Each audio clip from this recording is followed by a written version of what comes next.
మీరు చూసారా మధ్యలో గీ adulteration, CBI enquiries going on.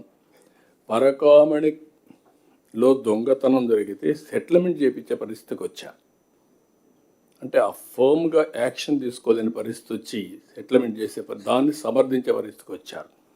నిన్న ఇటీవల కాలంలో పోలీసులు అప్రమత్తంగా ఉన్నారు కాబట్టి సరిపోయింది, కానీ అక్కడ తీసే మళ్ళా మందు బాటలు ఖాళీ బాటలు పెట్టి టీటీడీ అడ్మినిస్ట్రేషన్ ఫెయిల్ అయిందని పేపర్లో లేకపోతే టీవీలో సాక్షి ఇవన్నీ వేసేసి అక్కడి నుంచి భక్తుల మనోభావాలు దెబ్బతీసే పరిస్థితికి వచ్చారు.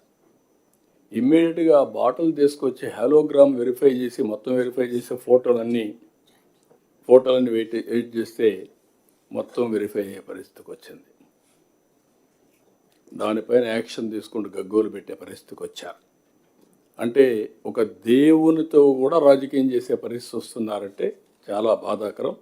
దీన్ని నేను చాలా తీవ్రంగా ఖండిస్తున్నా.